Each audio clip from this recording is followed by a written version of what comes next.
Hello, I'm Richard Burton from the Richard Burton Arts Centre here at Bempton on the Yorkshire coast. And today I'm going to ask you a simple question. Do you want to get mood and atmosphere into paintings? Do you want to get mood and atmosphere into street scenes? Well, today we're going to do a wet day in Whitby. And I'm going to show you how by some simple steps we're going to get watercolour to want to paint itself. It's going to be really creative, atmospheric, with as few brush strokes as we can get away with, and watch the colours blend and flow.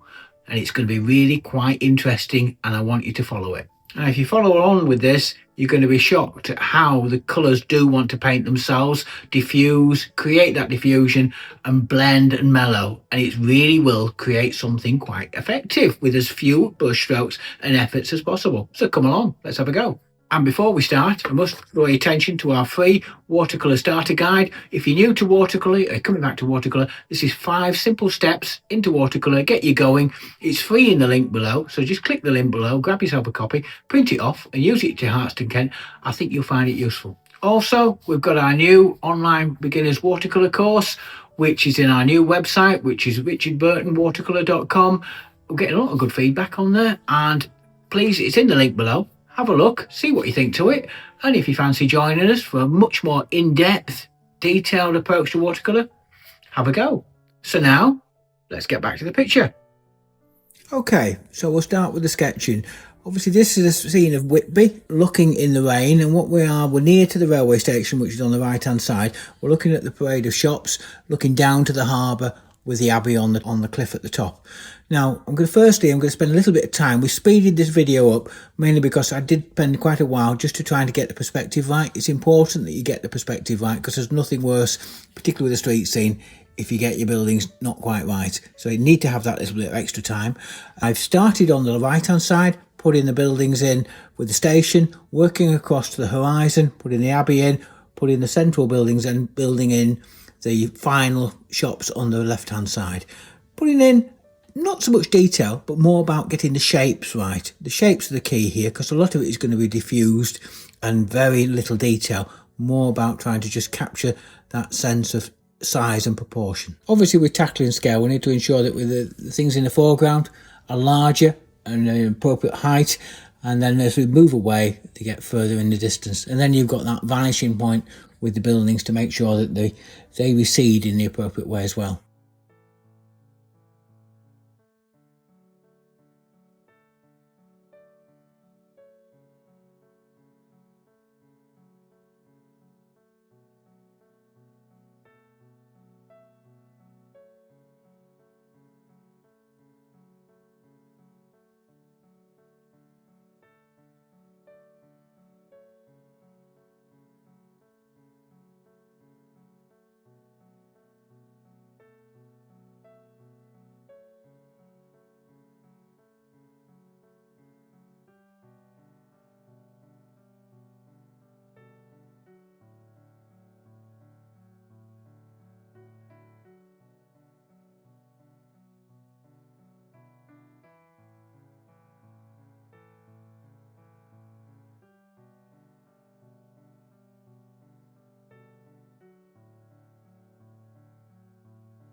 Next, I want to protect the highlights, because it's going to be a lot of series of dark and diffused washes.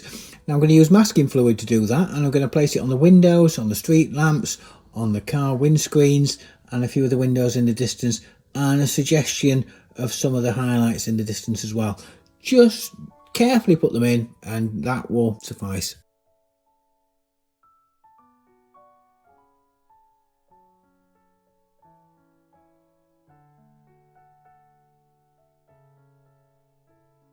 Okay, so the brushes we're going to use, I've got 6 brushes. I've basically got 1 large wash brush, 3 medium brushes or 4 medium brushes and 2 smaller ones for detail. Okay, now after it's thoroughly dry, the masking fluid, let's get down to the painting. The painting is going to be exciting, a lot of energy in here, a lot of diffusion, a lot of holding your washes and flowing the washes. We're going to start off with a very simple colour story. It's going to be cadmium red and magenta, and I'm just going to mix that to a medium to light mix, and then with my big brush I'm going to start at the top and bring that down onto dry surface, just bringing that down as I go, diffusing. It will diffuse as I come down. As I get into the building area in the distance, I'm going to add a little bit of cobalt blue into the mix just to give that little bit of a grey hint to it, just to give that colour change. All the time I'm just letting the colours blend on the paper, bringing them down, going over the buildings, no details really. As I then cover into the foreground, what I'm going to do is with the parade of shops, I'm going to add a little bit more cobalt blue and ultramarine blue and just diffuse. I put a purple wash into there, just diffuse that in.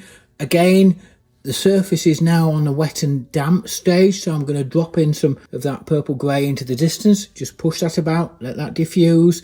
All the time just letting the watercolour do its own thing. It's going to be magical, this is about letting your watercolour diffuse.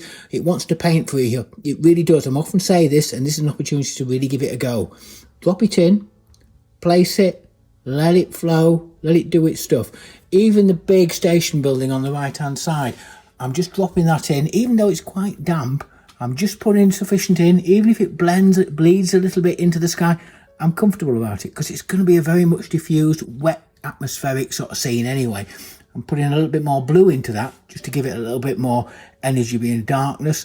And then as I come down, continue that theme, add some more blue into the underwash of cadmium red and magenta. As you can see, that's coming down. I'm now painting the road, bringing the road into play, wetting it first a little bit, and then I'm going to drop in these greys and these reds and these purples into play, just letting them diffuse, letting them flow, letting them find their feet, letting them find their own sort of way, but trying to get a bit of a theme of trying to capture some of the shadows. Now once that's settling in, it's still wet and damp. I'm now mixing a stronger mix, using a bit of burnt sienna and a little bit of ultramarine blue into that same pool and putting some of the darks in the building. It's all very diffused, but it's still going in play. I'm just putting some of the darks just to capture a little bit of the reflections of the buildings onto the wet street, the edge of the curb. I'm also going to pick out the buildings on the left hand side as well, build in those sort of darks and just build it up onto that moist and damp surface. Continue going, don't let it dry, just keep it flowing all the time, watching the surface of the paper. If it starts to dry, stop. But I want to try and keep it on that moist and damp surface. As I put in further darks, just build them in, let them flow, and you'll get a really magical effect.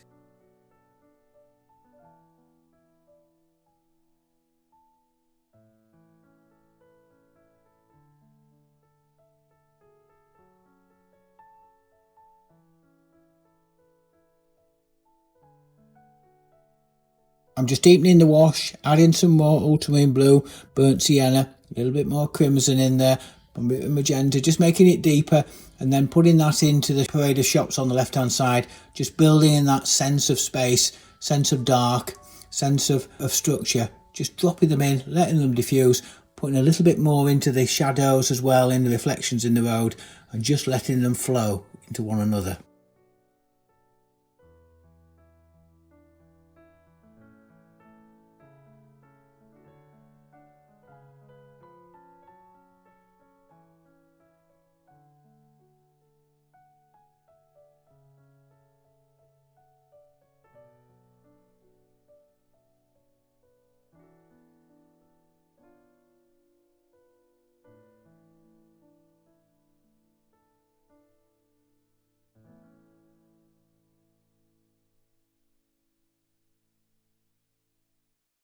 Once I've got enough colour in the shops, I'm just going to lift off and shape the paint as well. Just do a little bit of that where necessary.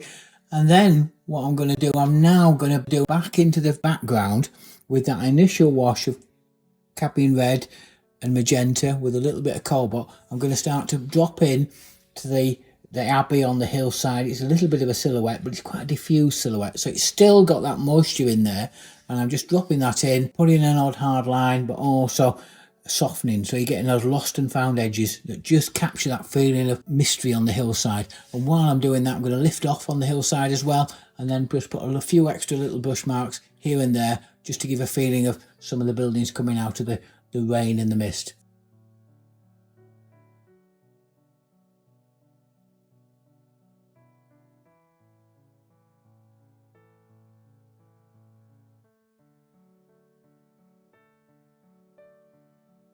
Okay, so now we've let that stage dry. We've had our cup of coffee, given chance for those colours to diffuse and settle.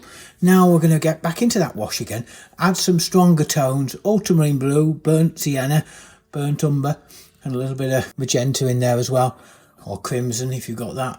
And then just make that darker. Start from the top, start to diffuse, put some strong marks in.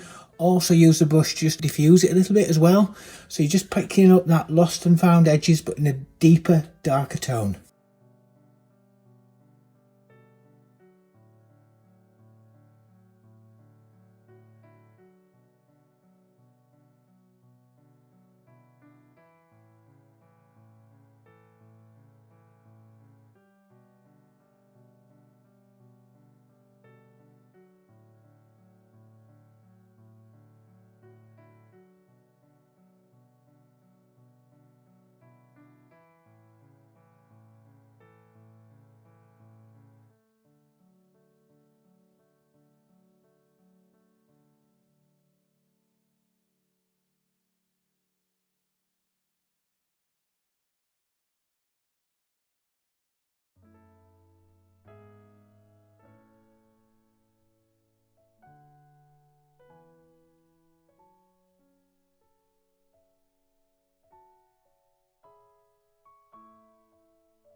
As I come down the station building, and I put some real strong darks in there for the entrance, put a little bit on the curb, throw a little bit of water at it as well, just to diffuse it in parts, let that settle.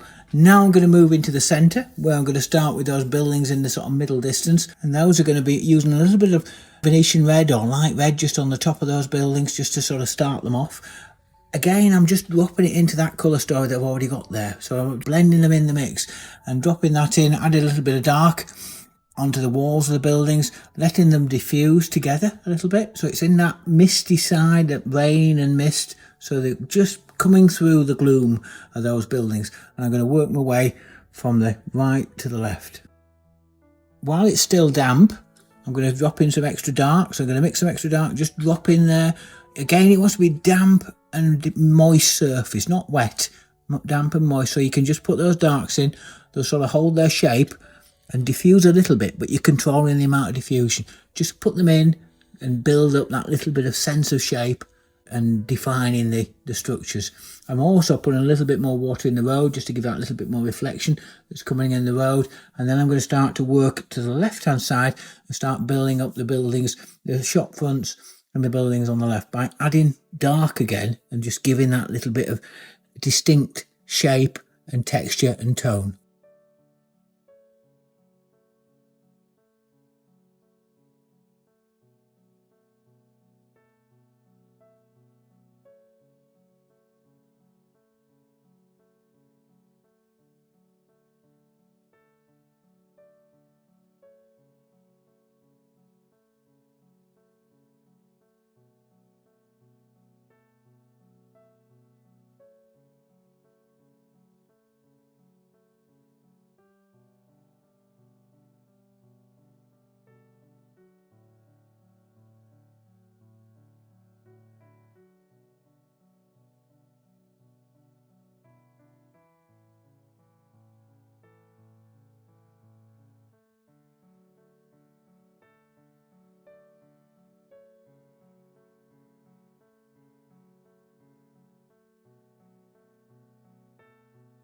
Now I'm working my way forward.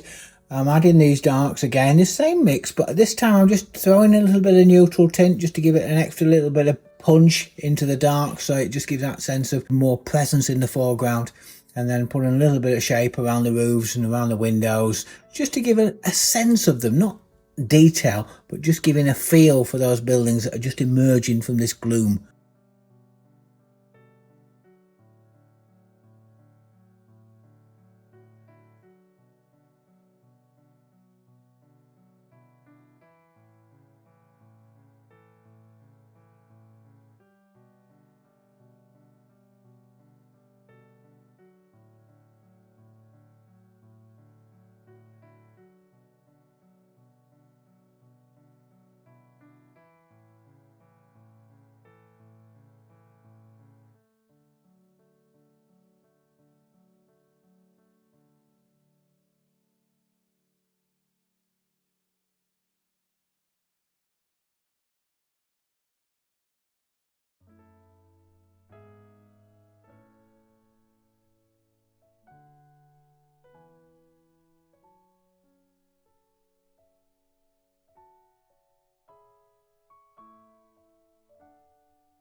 Okay, so I'm now moving swiftly on to the cars. The cars, we made a point of painting around them, so we painted them negative, so I've protected those white areas. But what we're going to do, first of all, we're going to put that middle tone in of grey, which got in our palette.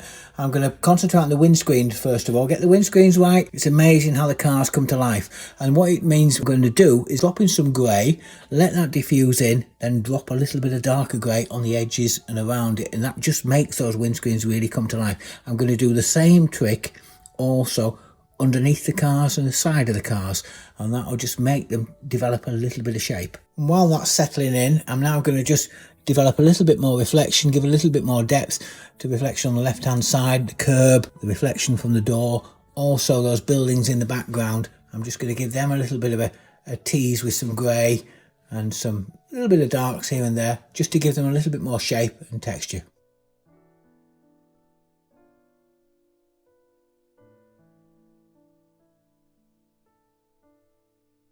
Okay, so we're at a stage again where we're going to let it dry.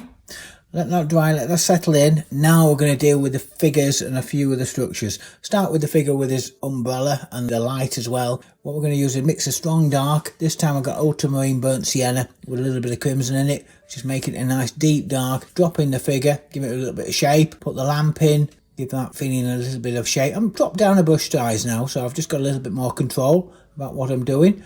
And then put those in. Also, just ensure that I get a little bit more dark here and there, just in the foreground particularly, just to pull in a little bit more shape or a sense of shape, of delicate texture.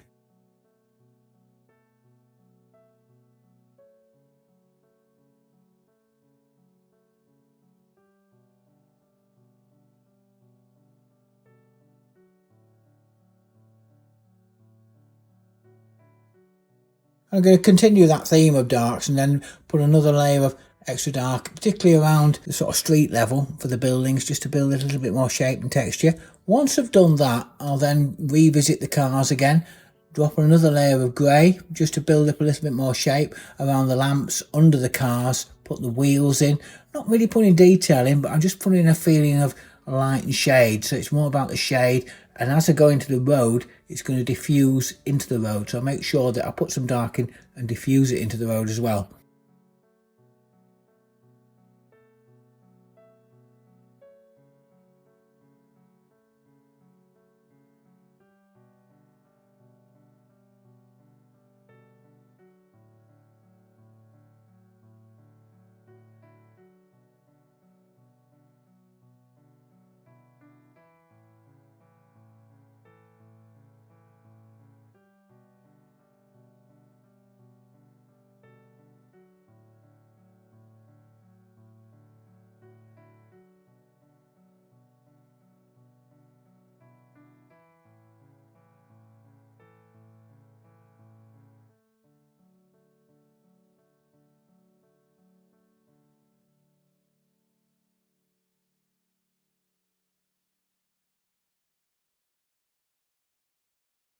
I'm now going to add a little bit more moisture to the roading parts and then use some lighter grey and just give that feeling of reflections of the figure, of the lamps, a little bit more of the car here and there. These sort of touches now will really bring it to life.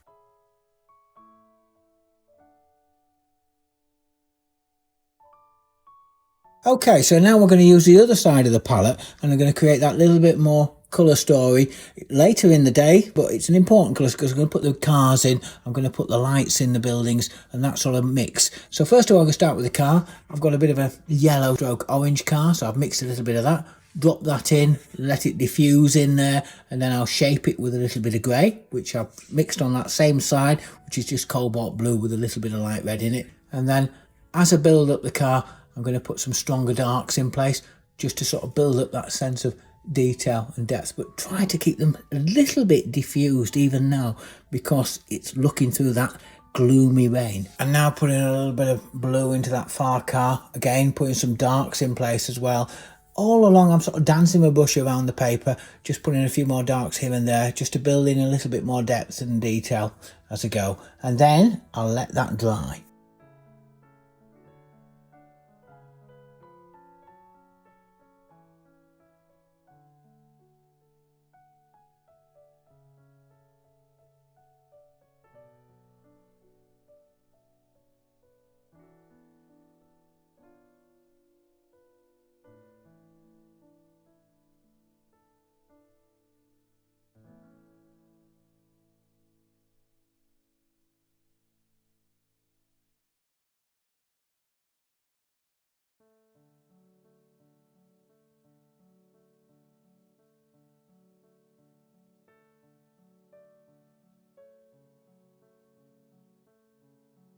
Now it's a case of taking the masking off, which we've got quite a bit in parts, so I'm going to carefully take that off just by rubbing my finger side to side. That should all come off now. I want to make sure it's dry when you're doing this, of course, and then we'll have a look at what we've got.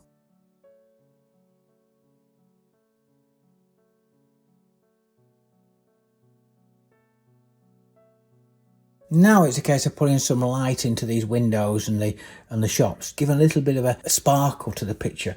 Again, I'm on my left hand side of the palette, so I'm building up reds and oranges and yellows and dropping those in. I'm also going to shape up some of those marks that I've had from the masking fluid. They're a little bit clumsy, and so I'm just going to take them out a little bit, just with a bit of grey, just reshape them, drop them down a bit, cool them down. But I still want to capture that feeling of that light yellow coming through the buildings, just bring it to life.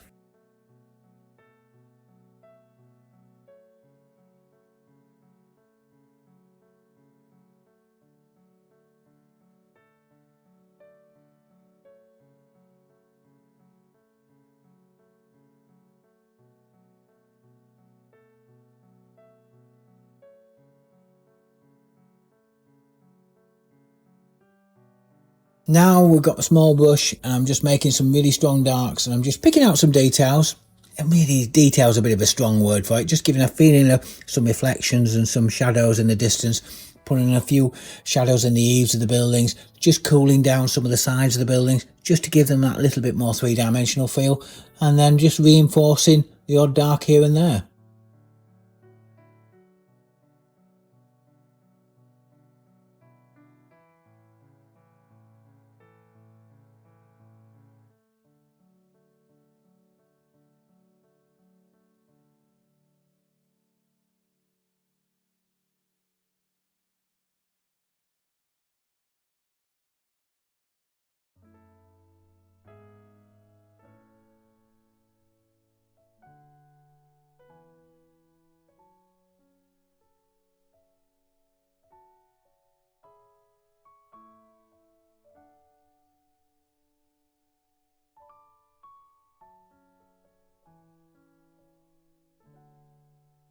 Now I just want to give a feeling of something behind the buildings in the distance, just to give a sense of shape to those. So I'm just mixing a little bit of a green, so a touch of cobalt turquoise into that grey with a little bit of burnt umber, and just dropping it in the background, just using it as a silhouette, and then add some water and just diffuse it away into the background. So you're just giving it a little bit of shape. And then once again, I'm now looking at a few more darks. And then once I've done that, I'm going to look at the highlights, the really strong highlights, with some of the lights from the cars that are just cascading into the road. So I'm going to use some Chinese white for that, and just put a few little bits of Chinese white here and there, just to pick up a few sense of texture, shape it a little bit on the buildings, just to pick up that little bit of interest that would make the picture come to life when it dries.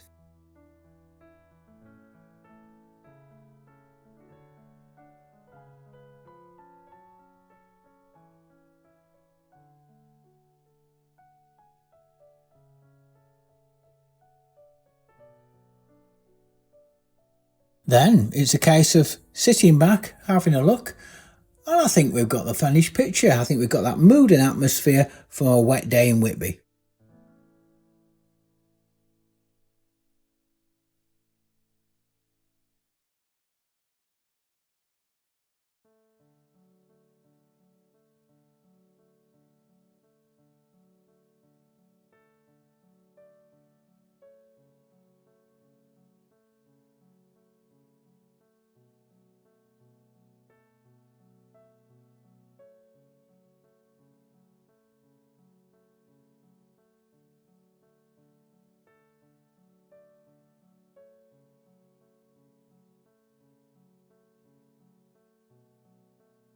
Okay, so there we have it. I've framed it once again. So we've got mood and atmosphere, wet day in Whitby. A lot of it painted, as you know, on that wet, moist and damp surface. We've really tried to capture that diffusion, the fusion of the colours, the mixing of colours, the flow of the colours. And by doing that, we've really caught something. Not a lot of detail in it, but I think, and obviously the cars you could say a little bit clumsy, and there's a few buildings a little bit clumsy, but that apart, I think it really is, it's caught that mood and caught the atmosphere. I'd like to know what you think, because I think it's worked okay. And it's one that really does bring out the magic of watercolour, because you're really wanting watercolour to paint itself. And this is where it really does want to diffuse and paint itself. And a big thank you to everybody, because I want to say we've got 9,500 subscribers. We're just literally just a year old now, and which we are really thrilled with. I think that's absolutely massive. And it's a big thank you to you all, those that you found us, those that you like the material, and obviously that stuck with us. And if you're new to what we're doing, please don't forget, like and subscribe below. That just gets us picked up by a wider audience and helps us celebrate the joys of watercolour. Also, I want to say a lot of you joined the watercolour course, which is the new beginners watercolour course, which is exciting, and it's great to get feedback from you already on that. And just a little note on that, also this week we're getting all the material packs out. We're starting to get those out. Been a little bit of delay over Christmas and such like, but they'll be hopefully on their way to you very shortly. Now, with all that said and done, I just want to wish you all the best for the new year, and I hope it's a prosperous and creative one. So, you know what I'm going to say now, enjoy and keep painting.